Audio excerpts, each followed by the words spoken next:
Mr. Sunstein wrote that we were moving towards a society in which people restrict themselves to their own points of view. Liberals watching or reading mostly only liberals. Moderates, conservatives, neo-Nazis. Mr. Genskow and Mr. Shapiro show that online news consumption is concentrated in a few centrist sites, like yahoo.com and CNN.com. While one looks at the total audience for ideologically driven sites, those numbers are rather small. Meanwhile, they say consumers of news media that are seen to symbolize a point of view, like the New York Times on the left and Fox News on the right, are more liberal and conservative respectively than the average consumer. Those consumers are often political junkies, themselves a small group, who are wide-ranging in their consumption. Thus, those inspecting Rush Limbaugh's or Glenn Beck's sites are more likely than a typical online news reader to have visited nytimes.com, the paper says. And visitors of extreme liberal sites like thinkprogressive.org and moveon.org are more likely than a typical online news reader to have visited sites like foxnews.com. The research did not inspect local television news, an important source for many that media analysts often overlook.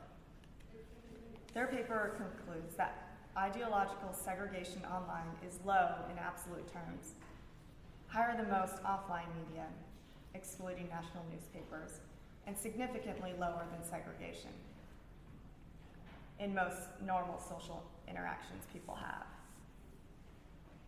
Internet news consumers with homogeneous news diets are rare, the authors wrote. These findings may mitigate concerns expressed by Sunstein and others that the internet will increase ideological polarizations and threaten democracy. What might this have to do with the Republican debate? A post-mortem by Bloomberg News eviscerated many claims by the candidates, including some on government regulation, bailouts, Medicare, taxes, student loans, and median incomes. At a minimum, the lack of knowledge suggested intellectual laziness. That's in sync with the population that may care less and less about government and world affairs, a problem exacerbated by a declining education system and a lack of civic instruction. It led me to another little-known effort by Mr. Genskow and Mr. Shapiro, and Michael Skinson of Harvard Business School. The effect of newspaper entry and exit on electoral politics.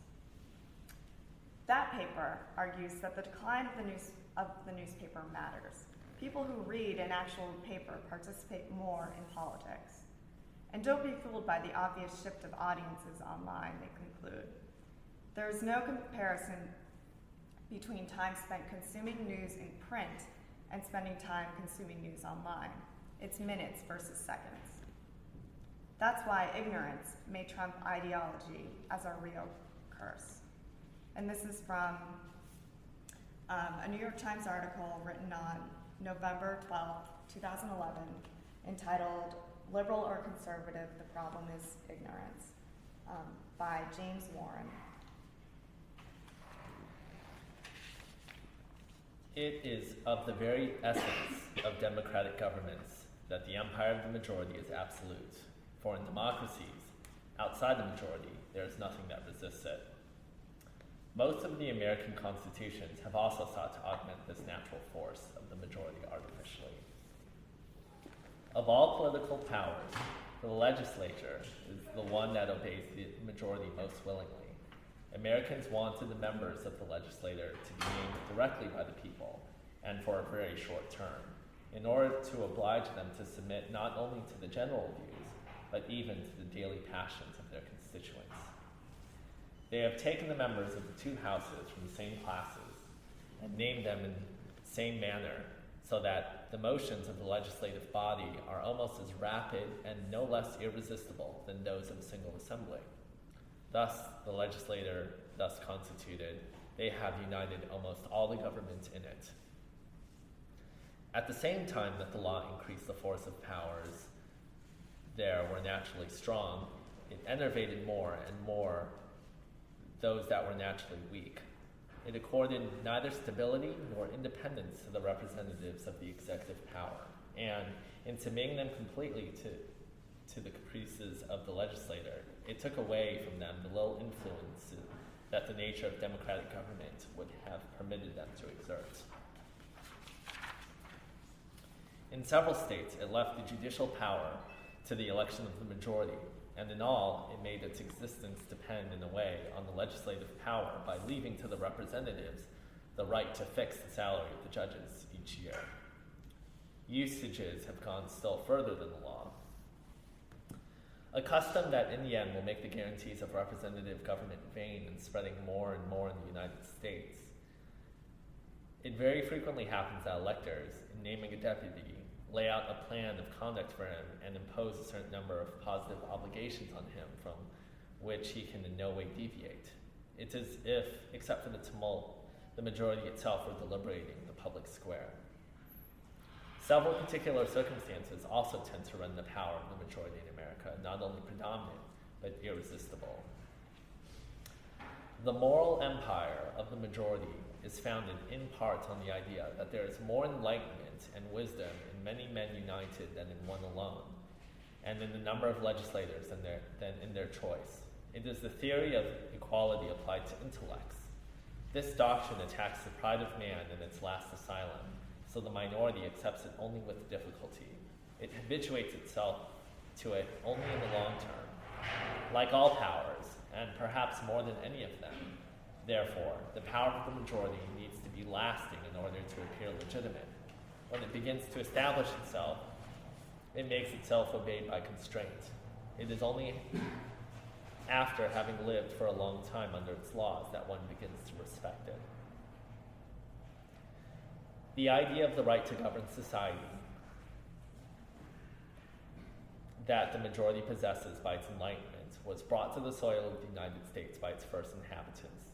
This idea, which alone would suffice to create a free people, has passed into mores today, and one finds it in even the least habits of life. This is Chapter 7 in Volume 1, Part 2 of Democracy in America, and it was entitled, On the Omnipotence of the Majority in the United States and Its Effects. And that is all that we have today. So you guys have any questions that aren't too difficult? Who wrote Democracy in America? So you quoted it a couple of times. That was Alexis de Tocqueville. He was a French philosopher in the early 1800s. So it was published in like 1800s? Yes. Actually, like 1700s. We actually used two different translations. There's a translation by Henry Reeve done in the 1800s, and then there's a more recent one done by Harvey Mansfield in 2000. And that last one was by Harvey Mansfield.